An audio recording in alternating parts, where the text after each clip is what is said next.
ஆண்டவராய் இயேசு கிறிஸ்துவின் நாமத்தில் அன்பின் வாழ்த்துக்கள். அக்டோபர் மாத தேவனுடைய வார்த்தையின் தியானத்திற்கு உங்களை நாங்கள் அன்போடு அழைக்கிறோம். தினம் ஒரு எபிரேய வார்த்தை. உம்மை உறுதியாய் பற்றி கொண்ட மனதை உடையவன் உம்மையே நம்பியிருக்கிறபடியினால் நீர் அவனை பூரண சமாதானத்தோடு காத்துக்கொள்வீர். யாருடைய மனம் தேவனுடைய வார்த்தையினால் தாங்கப்படுகிறதோ அவர்களுக்கு ஆண்டவர் பூரண சமாதானம். எபிரேய வார்த்தை என்ன சொல்லுகிறது?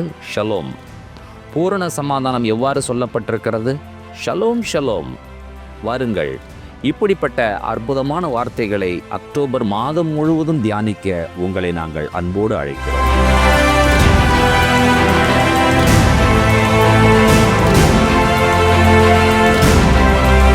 இந்த நாளுக்கான எபிரேய வார்த்தை ஓத் என்பதாகும். இதனுடைய பொருள் அடையாளம். பஸ்கா ஆட்டுக்குட்டியின் ரத்தம் யாருக்கான அடையாளம்?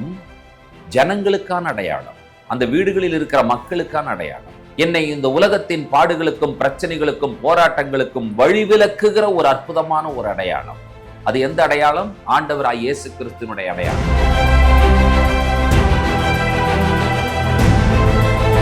கர்த்தருடைய பரிசுத்த நாமத்திற்கு மகிமை உண்டாவதாக. ஆண்டவராய் இயேசு கிறிஸ்துவின் நாமத்தில் அன்பின் வாழ்த்துக்கள். இந்த நாள் ஆசீர்வாதத்தின் நாள். காரணம், ஆண்டவர் நம்மேல் போட்ட அடையாளம். இந்த நாளுக்கான எபிரேய வார்த்தை ஓத் என்பதாகும். அலஃப் வாவ் டாவ். உயிரெழுத்தோடு சேர்ந்து உச்சரிக்க வேண்டும் என்று சொன்னால் அலஃப் கோலம் வாவ் டாவ். இதை உச்சரிக்கும் விதம் ஓத். இதனுடைய பொருள் அடையாளம். வேதாகமத்தின் வசனங்களிலே நம்முடைய கவனத்தை செலுத்தும் பொழுது கர்த்தர் நம்மேல் வைத்த மகா பெரிய அன்பை நாம் புரிந்து கொள்ள உதவி செய்கிறது. 135ஆம் சங்கீதம் 9வது வசனத்தை வாசிக்க கேட்போம்.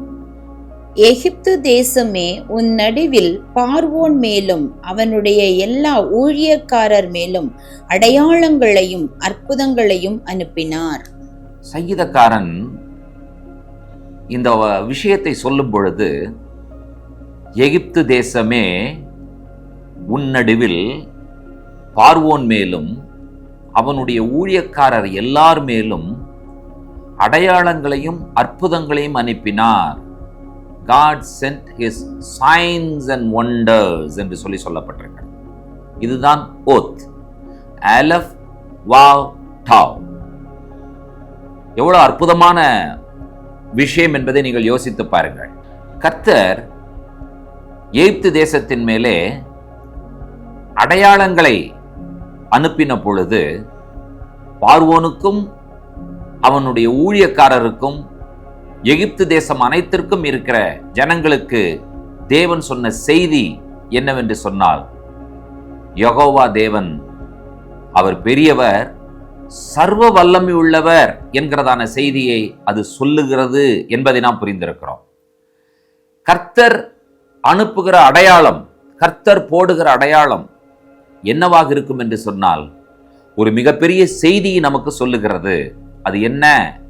சர்வலோகத்திற்கும் ஆண்டவர் அவர்தான் என்கிற செய்தியை ஓத் என்கிறதான அடையாளம் நமக்கு சொல்லுகிறதா இருக்கிறது. இந்த அண்ட சராசரங்களையும் உருவாக்கின சர்வ வல்லமுள்ள தேவன் ஒரு மிகப்பெரிய அடையாளத்தை நோவாவின் காலத்திலே வானத்தில் ஆண்டவர் வைத்தார். அது இன்று வரை யாராலும் அழிக்க முடியாத, அசைக்க முடியாத ஒரு அடையாளமாக இருக்கிறதே. அதை ஆதியாகமம் 9ஆம் அதிகாரத்தினுடைய 17வது வசனத்தில் நாம் வாசிக்கிறோம். இது எனக்கும் பூமியின் மேலுள்ள மாம்சமான யாவுக்கும் நான் ஏற்படுத்தின உடன்படிக்கையின் அடையாளம் என்று நோவாவோடே சொன்னார். கர்த்தர் தம்முடைய வில்லை வானத்தில் வைத்தார். அது தேவனுடைய மகிமை என்பதன் அடையாளம் தான். 7 வண்ணங்களும் அதிலே அடங்கி இருக்கிறது. தேவனுடைய உடன்படிக்கையாக அது காணப்பட்டது என்று சொல்லி நாம் பார்க்கிறோம்.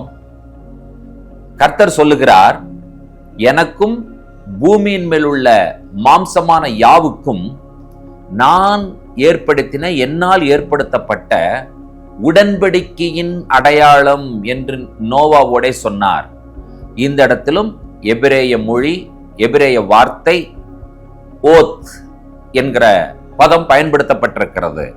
அலஃப், வாவ், டாவ் என்கிற 3 எழுத்தும் இங்கே பயன்படுத்தப்பட்டிருக்கிறது. இப்போ கர்த்தர் ஏற்படுத்துகிற அடையாளம் எப்படிப்பட்டதாக இருக்கிறது?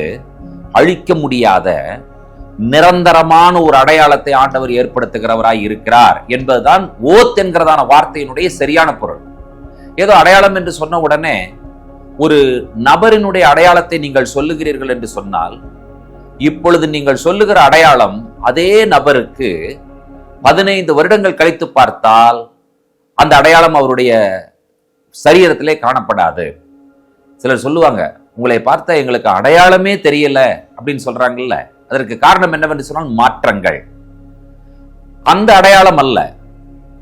அதனால் எபிரேய வார்த்தை நமக்கு சொல்லுகிற ஒரு செய்தி என்னவென்று சொன்னால், அலஃப், வாவ், டாவ் என்கிறதான இந்த 3 எழுத்தும் சொல்லுகிற செய்தி, கர்த்தரால் ஏற்படுத்தப்பட்ட ஒரு அடையாளம் நித்தியமானது, நிரந்தரமானது, காலத்தால் அழிக்க முடியாத அடையாளம் என்பதை நமக்கு அது சொல்லுகிறதா இருக்கிறது. யாத்திராகமம் 3ஆம் அதிகாரம் 12வது வசனத்தில் அற்புதமான ஒரு விஷயம் சொல்லப்படுகிறது. அதை வாசிக்க கேட்போம். அதற்கு அவர், நான் உன்னோடே இருப்பேன்.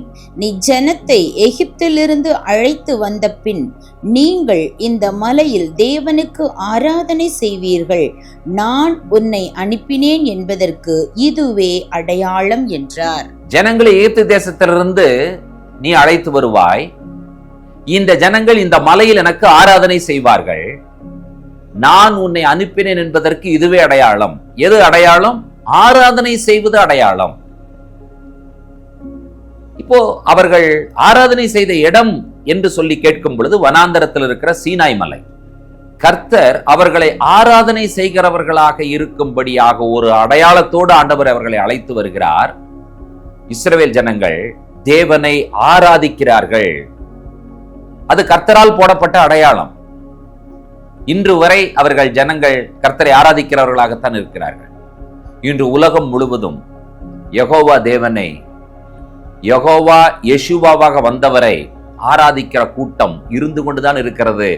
கர்த்தரின் அடையாளம் மாறவில்லை என்பதை நாம் அறிந்திருக்கிறோம்.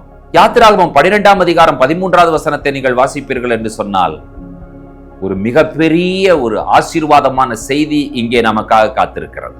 நீங்கள் இருக்கும் வீடுகளில் அந்த இரத்தம் உங்களுக்காக அடையாளமாய் இருக்கும். அந்த இரத்தத்தை நான் கண்டு உங்களை கடந்து போவேன். நான் எகிப்து தேசத்தை அழிக்கும் போது அழிக்கும் வாதை உங்களுக்குள்ளே வராதிருக்கும். இந்த விஷயத்தை நாம் அநேக முறை படித்திருக்கிறோம். நாம் எல்லாரும் அறிந்திருக்கிற ஒரு அற்புதமான ஒரு செய்தி என்ன? யாத்திராகமத்திலே கர்த்தர் சொல்லுகிறார், ஒரு ஆட்டுக்குட்டியை பிடிப்பாயாக, அதை அறுப்பாயாக, அதன் இரத்தத்தை நிலைக்கால் சட்டத்தில் பூசுவாயாக. அந்த இரத்தம் அந்த இரத்தம் என்பது என்ன என்று நீங்கள் ஒரு கேள்வி எழுப்பீர்கள் என்று சொன்னால், அது அடையாளம். யாருக்காக அடையாளம் என்று சொல்லி நீங்கள் உன்னிப்பாய் கவனித்து பாருங்கள். வீடுகளில் இருக்கும் அந்த இரத்தம் உங்களுக்காக அடையாளம். இது வீட்டிற்கான அடையாளம் அல்ல, நமக்கான ஒரு அடையாளம். அந்த இரத்தத்தை பார்க்கும் பொழுது நான் என்ன செய்வேன் என்று சொன்னால், கடந்து போவேன். பெசாக், பாஸ்ஓவர், பஸ்கா, எகிப்து தேசத்தை அழிக்கும் வாதை உங்கள் மேல் வராமல் இருக்கும். பஸ்கா ஆட்டுக்குட்டியின் ரத்தம் யாருக்கான அடையாளம்? ஜனங்களுக்கான அடையாளம், அந்த வீடுகளில் இருக்கிற மக்களுக்கான அடையாளம். இந்த பஸ்கா ஆட்டுக்குட்டியாக நம்முடைய ஆண்டவராய் இயேசு கிறிஸ்து சிலுவையிலே மரித்தாரே, இயேசு கிறிஸ்துவின் ரத்தத்தினால நாம் அடையாளப்படுத்தப்பட்டிருக்கிறோம். இயேசு கிறிஸ்துவின் ரத்தம் நம்மேல பூசப்பட்டிருக்கிறது. ஓத், அலஃப், வாவ், டாவ், நம்மேல போடப்பட்ட அடையாளம் நிரந்தரமான ஒரு அடையாளம். எனக்கு நித்திய ஜீவனை கொடுக்கிற ஒரு அடையாளம். என்னை இந்த உலகத்தின் பாடுகளுக்கும் பிரச்சனைகளுக்கும் போராட்டங்களுக்கும் வழிவிலக்குகிற ஒரு அற்புதமான ஒரு அடையாளம். அது எந்த அடையாளம்? ஆண்டவராய் இயேசு கிறிஸ்துவினுடைய அடையாளம். ஆண்டவராய் இயேசு கிறிஸ்துவின் ரத்தமே உங்களுக்கும் எனக்கும் அடையாளமாக கொடுக்கப்பட்டிருக்கிறது என்கிற சந்தோஷமான செய்தி இந்த காலை வேளையில சொல்லிக்கொள்ள விரும்புகிறோம். இந்த அடையாளத்தின் நிமித்தமாய் நீங்களும் நானும் நிரந்தரமாக அடிமைத்தனத்திலிருந்து, சத்ருவின் பிடியிலிருந்து, எகிப்தினுடைய பாவமான காரியங்களிலிருந்து விடுதலையாக்கப்பட்டிருக்கிறோம். இந்த விடுதலை தற்காலிகமானதல்ல, நிரந்தரமானது. இந்த அற்புதமான காலை பொழுதிலே எனக்கு விடுதலை வேண்டும் என்று சொல்லி விரும்புகிற ஒவ்வொருவருக்கும் தேவை என்னவென்று சொன்னால், இயேசு கிறிஸ்துவின் இரத்தத்தின் மூலமாக நீங்கள் பெற்றுக்கொள்ளுகிற அடையாளமே உங்களுக்கு விடுதலையை கொடுக்கக்கூடியதாக இருக்கிறது. இயேசு கிறிஸ்துவின் இரத்தத்தினால் அடையாளப்படுத்தப்படுகிற ஒவ்வொரு நபரும் இந்த உலகத்திலே விடுதலையான நபர்கள், ஆசீர்வதிக்கப்பட்ட நபர்கள், சந்தோஷமான நபர்கள், நித்திய ஜீவனுக்கு பாத்திரமான நபர்கள். இந்த நாளின் எபிரேய வார்த்தை அலஃப் வாவ் தாவ், ஓத் என்பதாகும். நம்மேல போடப்பட்ட அற்புதமான இயேசு கிறிஸ்துவின் ரத்தமாகிய அடையாளத்திற்காக ஆண்டவருக்கு நன்றி சொல்லுவோமா? ஜெபிப்போம். பரிசுத்தமும் கிருபையும் இரக்கும் நீதி நிறைந்த எங்கள் அன்பின் பரலோக பிதாவே, இந்த ஆசீர்வதிக்கப்பட்ட காலை பொழுதிலே தேவனாகிய கர்த்தராகிய உம்முடைய சமூகத்தில் நாங்கள் வந்து நிற்கிறோம். ஆண்டவரே, நீர் வானத்தில் போட்ட அடையாளம் இன்று வரை ஆண்டவரே அதை யாராலும் அழிக்க முடியவில்லை. அது நிரந்தரமானது. இஸ்ரவேல் மக்களை நீர் விடுதலையாக்கின பொழுது அவர்களுடைய வீடுகளில் போடப்பட்ட அடையாளம், அவர்கள் மேல் போடப்பட்ட அடையாளம், இயேசு கிறிஸ்துவினுடைய மரணத்தின் மூலமாக, இயேசு கிறிஸ்து சிந்தின ரத்தத்தின் மூலமாக நாங்கள் அடையாளம் போடப்பட்டிருக்கிறோமே. இந்த அடையாளத்திற்காய் நன்றி ஆண்டவரே. இந்த அடையாளத்தின் மூலமாய் நாங்கள் விடுதலையாக்கப்பட்டிருக்கிறோம். எங்களை பிசாசு ஒன்றுமே செய்ய முடியாது. நீர் போட்ட அடையாளத்திற்காய் நாங்கள் நன்றி சொல்லுகிறோம். துதி கனமை உமக்கே ஏறெடுக்கிறோம். இயேசு கிறிஸ்துவின் வல்லமையான நாமத்தில் வேண்டிக் கொள்கிறோம் பிதாவே, ஆமேன். நம்முடைய கர்த்தராகிய இயேசு கிறிஸ்துவின் கிருபையும், பிதாவாகிய தேவனுடைய அன்பும், பரிசுத்த தேவாவியானவருடைய அந்யோன்ய ஐக்கியமும் சிநேகமும் நம்முடையோடும் கூட கர்த்தருடைய வருகை பரியந்தம் நீடித்து நிலைத்திருப்பதாக. ஆமேன், ஆமேன். தேவ கிருபையும் சமாதானமும் பெருகுவதாக. ஷலோம். இந்த நாளுக்கான எபிரேய வார்த்தை அவேட் என்பதாகும். அதனுடைய பொருள் வேலை, சர்வ். அவரவர்களுக்கென்று கொடுக்கப்பட்ட பணியை சரியாக அவர்கள் செய்யும் பொழுது அதுவும் ஆராதனை தான் என்பதை புரிந்து கொள்ள வேண்டும். உங்களுக்கென்று கொடுக்கப்பட்ட வேலை, அதிலே உண்மையாய் உத்தமமாய் நீங்கள் இருப்பது, இப்படிப்பட்ட காரியங்களில் நீங்கள் சரியாக செயல்படுகிறீர்கள் என்று சொன்னால் கர்த்தர் உங்களை ஆராதனைக்காக வைத்திருக்கிறார். அவருடைய நாமம் மகிமைப்படுகிறதா இருக்கும்.